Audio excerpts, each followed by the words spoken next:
I'm Dr. Harold Weston. I'm 79 years old, and I spent 42 years working in family medicine in a small town in Pennsylvania. And I need to tell you something that still wakes me up at night. Something about the way we ignore our bodies until it's too late. The way we let pride and fear decide our fate instead of common sense and courage. I've held more hands in hospital rooms than I can count. I've delivered news no doctor ever wants to deliver. And I've watched families fall apart in waiting rooms while I stood there in my white coat, pretending I had answers when all I really had was grief. But there's one patient, one man, whose death I carry with me differently than all the others. Because he didn't have to die. Not then, not like that. My wife Ellen tells me I need to let these things go. She says I did everything I could, that I can't save everyone, that carrying 42 years of loss in my chest is going to kill me. Before anything else does, she's probably right. But I can't let this one go, because if I can convince even one person watching this to do what Robert Miller refused to do, then maybe his death counts for something. Robert came into my office on a Thursday afternoon in March of 2011.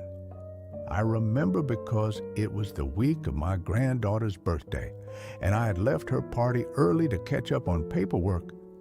Robert was 58 years old, a contractor, built like an oak tree, the kind of man who'd never missed a day of work in his life. His wife, Maria, had practically dragged him in. She sat next to him in my exam room with her arms crossed and that look on her face. The look every doctor recognizes. The look that says, he won't listen to me. Maybe he'll listen to you. Robert had been having chest discomfort for 6 weeks. 6 weeks?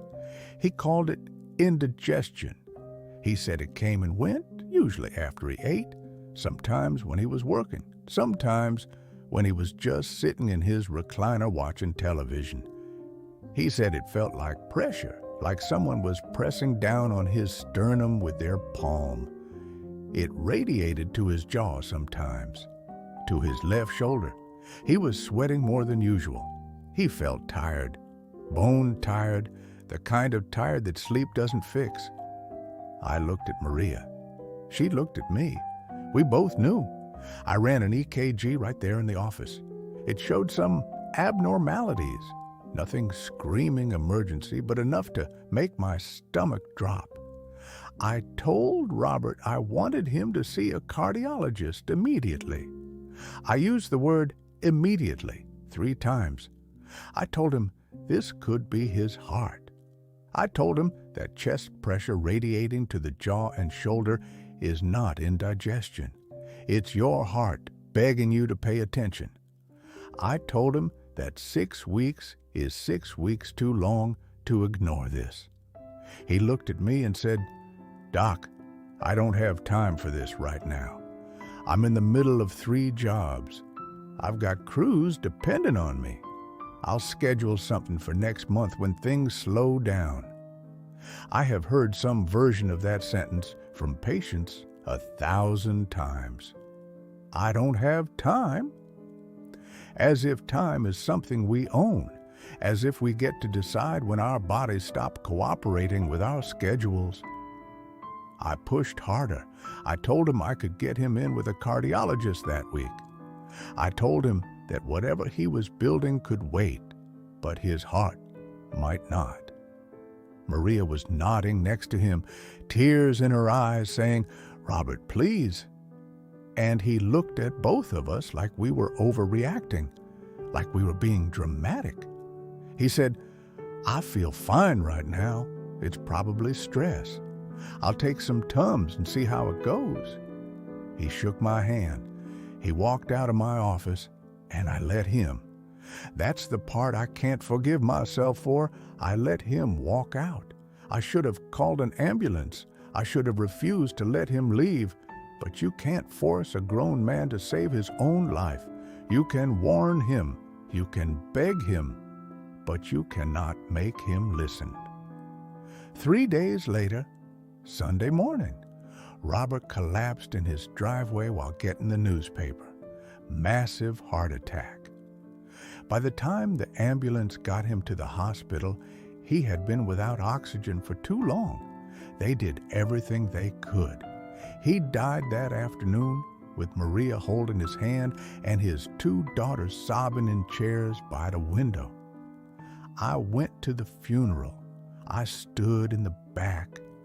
I listened to his daughter talk about how strong he was, how he never complained, how he always put everyone else first, how he worked so hard to give them a good life. And I wanted to scream. I wanted to stand up and tell everyone in that church that Robert Miller didn't die because he was strong. He died because he was stubborn. He died because he thought taking care of his heart was somehow weaker than ignoring it. He died because he believed the lie that so many men believe, that admitting something is wrong is the same as being weak. Robert had coronary artery disease. 3 of his arteries were severely blocked. If he had come in when the symptoms started, if he had let me send him to that cardiologist, they could have done a catheterization, placed stents, put him on medication. He would have lived. He'd be 71 years old today. He'd have seen his daughters get married. He'd have grandchildren. He'd have time. But he didn't have time for a cardiology appointment, so now he doesn't have time for anything. You're sitting there right now, and maybe you're thinking about something that's been bothering you. A pain that comes and goes. A symptom you've been brushing off. A thing your spouse keeps nagging you about. And you're telling yourself the same thing Robert told himself, I don't have time. It's probably nothing. I'll deal with it later. I don't want to bother the doctor with something small. I feel fine right now. Let me tell you something, and I mean this with every piece of my heart. That voice in your head that says, it's probably nothing, has killed more people than I can count. Your body does not lie to you. When something is wrong, it sends signals. It whispers first, a little discomfort, a weird feeling, something slightly off.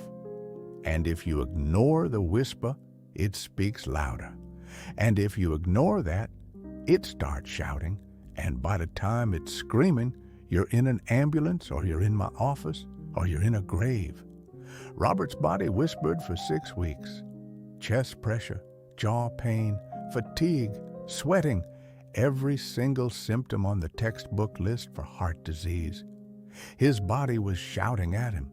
He just kept turning down the volume. And here's the part where I have to be honest with you, because I'd be a hypocrite if I wasn't. I'm a doctor. I spent 4 decades telling people to listen to their bodies, to get checked, to take symptoms seriously. And in 2014, I spent 3 months ignoring blood in my stool. 3 months. I told myself it was hemorrhoids.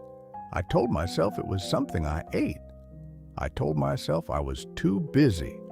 Retirement planning, selling the practice, helping my daughter move, to schedule a colonoscopy. Ellen found the appointment reminder in my desk drawer, the one I'd been ignoring for 8 months. She booked it herself. She drove me there. And when they found a polyp, precancerous, large, exactly the kind that turns into colon cancer if you let it sit there, the gastroenterologist looked at me and said, Harold, you're a doctor. You know better. And I did know better. But knowing doesn't protect you from fear. It doesn't protect you from denial. It doesn't protect you from the same stubborn human impulse that killed Robert Miller. I was lucky. They removed it. I'm fine. But I think about what would have happened if Ellen hadn't pushed. I think about how close I came to becoming another story, another doctor who couldn't save himself because he was too proud or too scared, or too busy to take his own advice. So when I tell you to get that thing checked, I'm not speaking to you from some place of superiority. I'm speaking to you as someone who almost made the same fatal mistake. I kept practicing for 2 more years after Robert died. And in those 2 years, I saw the same pattern over and over and over again. I saw men ignore chest pain until they were coding in the ER. I saw women dismiss abdominal pain until their appendix ruptured. I saw people put off cancer screenings until the cancer was stage 4. I saw diabetics ignore their blood sugar until they lost toes, then feet, then legs. I saw people avoid the doctor because they were afraid of what they might hear. So afraid of bad news that they turned possible bad news into certain death. But I also saw the other side. I saw the people who came in early, the ones who said, "This is probably nothing, but I want to be sure." The ones who listened when their bodies whispered. I had a patient named Dorothy Chin, 62 years old, librarian, sharp as a tack. She came in because she'd been feeling more tired than usual for about 2 weeks. Not exhausted, not collapsing, just tired. She said, "Dr. Weston, I don't want to waste your time, but something feels off and I'd rather be wrong than sorry." We ran some blood work. Her hemoglobin was low. Further testing found a small tumor in her colon, early stage, completely treatable. Surgery, some monitoring, and she's 71 now. She volunteers at that same library. She takes her grandkids to story hour every Saturday. She's alive because she didn't wait, because she trusted that something feels off was enough of a reason to come in, because she understood that doctors don't think you're wasting their time. We think you're saving your life. The difference between Robert and Dorothy wasn't luck. It wasn't genetics. It was decision. It was the decision to act instead of wait, to listen instead of ignore, to choose possible embarrassment over certain regret. I need you to understand something. Your doctor wants you to come in. Your doctor wants you to ask questions. Your doctor would rather see you for something small that turns out to be nothing than see your family in a hospital waiting room after it's too late. Every single doctor I know, everyone, carries the ghosts of patients who waited too long. We'd rather you waste 15 minutes of our day than waste the rest of your life. You think you're being strong by pushing through. You think you're being responsible by not bothering anyone. You think you're being rational by waiting to see if it gets worse. You're not being strong. You're being stubborn. You're not being responsible. You're being reckless. You're not being rational. You're being afraid. And I understand that fear. I do. You're afraid the doctor will find something. You're afraid of the tests, the bills, the procedures, the possibility that your life might change. You're afraid that once you open that door, you can't close it again. But here's the truth. That door is already open. Whatever is happening in your body is already happening. Ignoring it doesn't make it go away.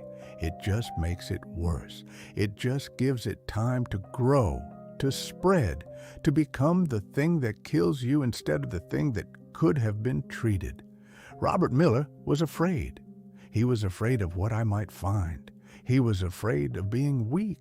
He was afraid of slowing down, of admitting he wasn't invincible, of facing the fact that his body was mortal, and his fear killed him.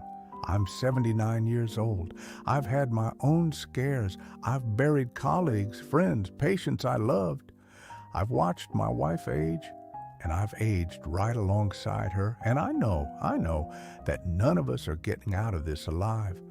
But there's a difference between dying because your time came and dying because you were too proud or too scared to pick up the phone and make an appointment. If you're watching this and something in your body doesn't feel right, if you've been ignoring a symptom, if you've been putting something off, if someone who loves you has been begging you to get checked, I'm asking you, as someone who has seen this story end badly too many times, go to the doctor this week. Tomorrow, if you can. Don't wait until next month. Don't wait until it gets worse. Don't wait until the whisper becomes a scream.